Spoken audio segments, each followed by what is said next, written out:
Sadie is really interested in what I'm doing, so she's gonna help me introduce our video today. Hey everybody, welcome back to my channel. My name is Devin. I use this channel to talk about all things mental health and chronic illness. I have an autoimmune disease and a list of mental health disorders, but I also have my bachelor's degree in psychology. Thank you. And before the pandemic, I was working on my master's degree in mental health counseling, and once all of this kind of settles down a little bit, I'll be getting back to that. As you can tell by the title, today's video is going to be part 3 of the story of how I got diagnosed with my autoimmune disease. Now, if you haven't watched parts 1 and 2, you should probably pause this and go back and do that now. Right, Sadie? Yeah.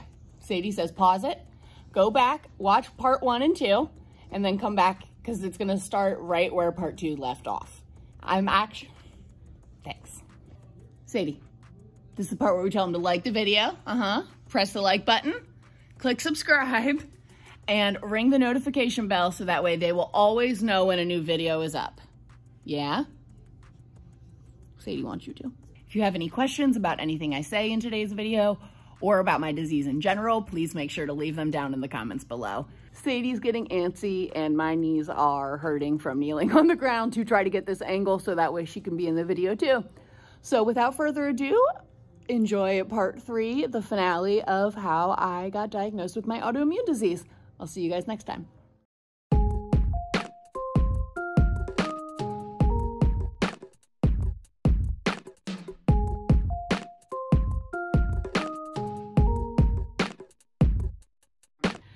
We were working towards treatment. Everything was looking up. But my body, I think at that point, had given up. I was in so much pain. I couldn't keep anything down, not even my meds, which was really the problem. I remember laying in my mom's bed probably for about 2 days, just delirious with pain. People would come in and I would like scream at them to leave because they couldn't speak to me. I had a killer migraine.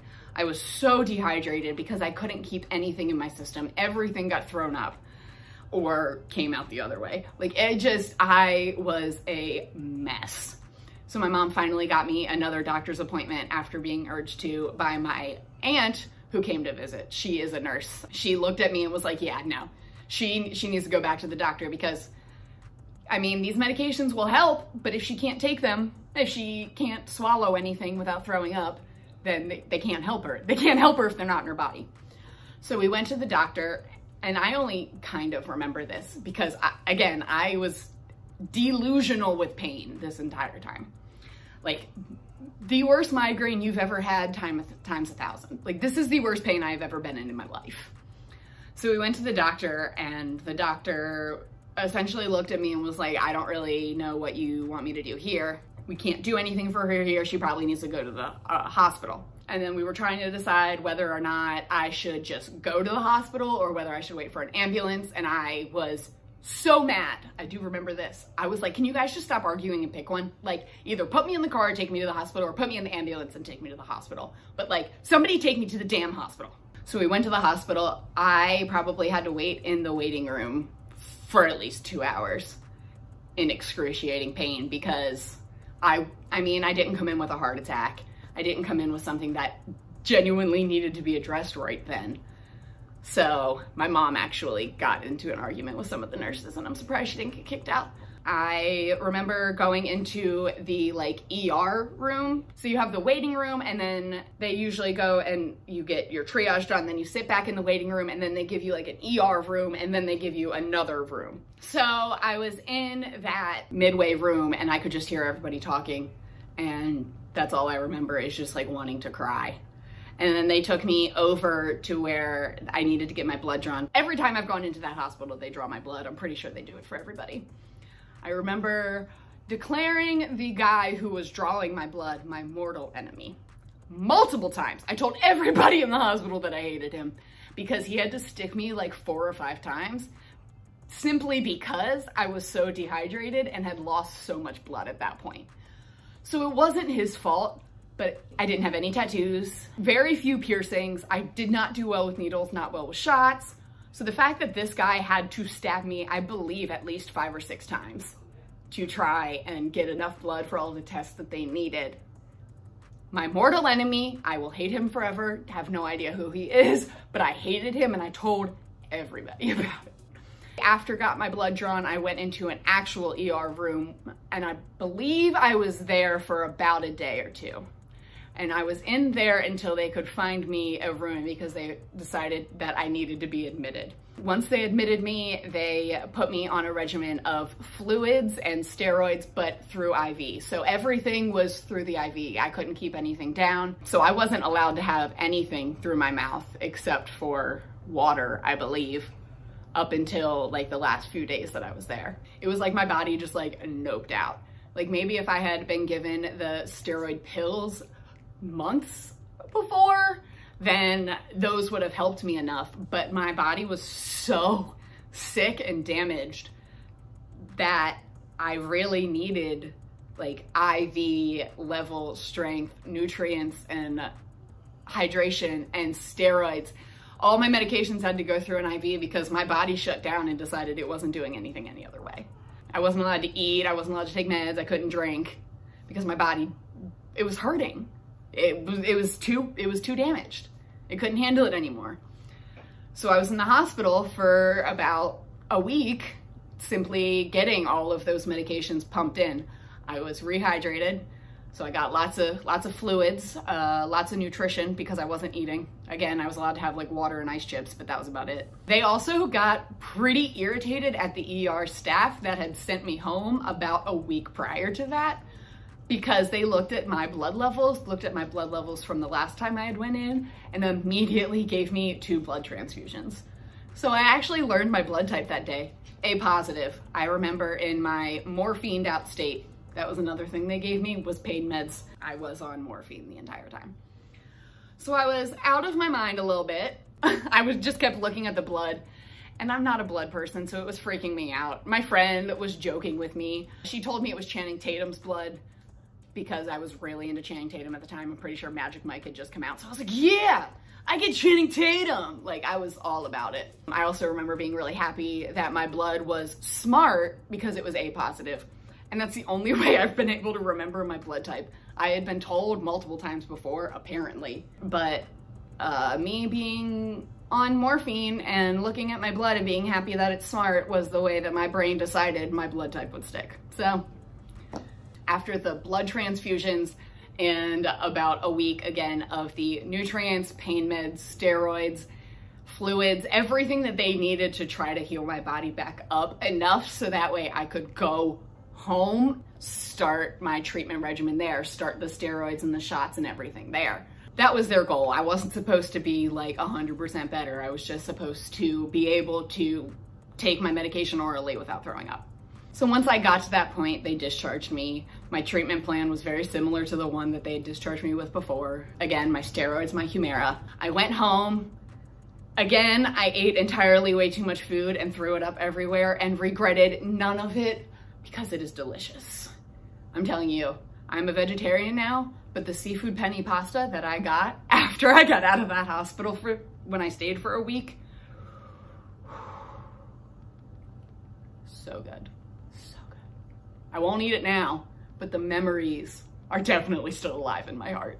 Once I got home from the hospital, it really was all up to me and my family to try to get me back on my feet again. I ended up having to take the entire semester off of school. That really hurt as somebody who loves school and excels in school, that I had to not go to school because I was sick. I also was out of work for 2 months. Once I got back to work, I was not in the same positions I was before. Not that they had demoted me. I had said before that my boss was great, and he was. Before I even came back to work, he had me come in and like sit down, talk to him. He made me cry my eyes out because he was so sweet about it all.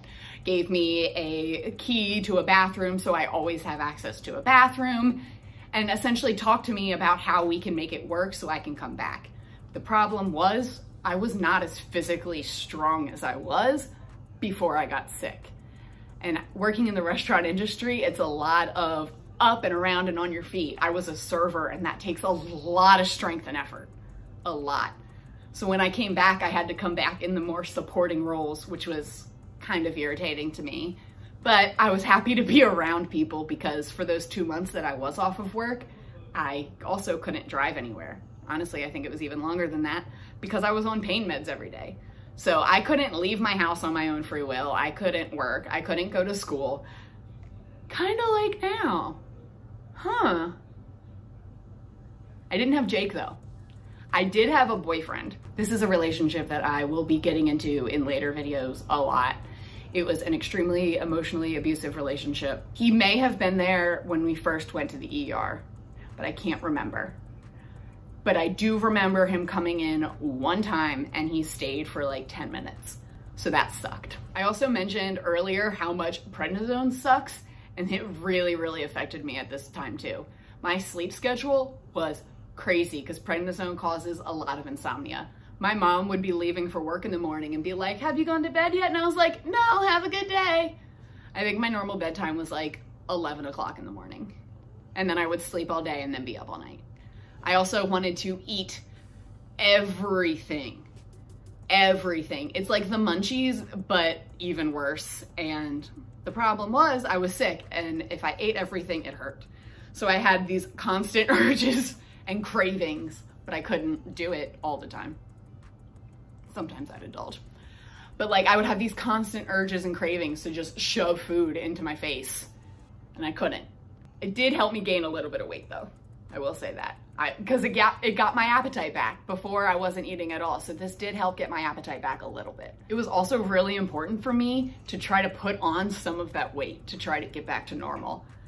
I was a dancer before this. I had danced 7 days a week. Well, okay, that's an exaggeration. But most days a week, my entire life, I had strong leg muscles. And when I got out of the hospital for the second time, I couldn't even walk upstairs. I had to crawl on all fours because my legs were not strong enough to carry me up the stairs. I had to try to eat and gain weight and gain muscle back in my legs. Luckily, I could walk around most of the time, but things like stairs, I like physically could not do. And that's really weird. That's a really weird experience as an 18, almost 19-year-old. Like you go from being able to do anything in the world, being told you literally you can do anything.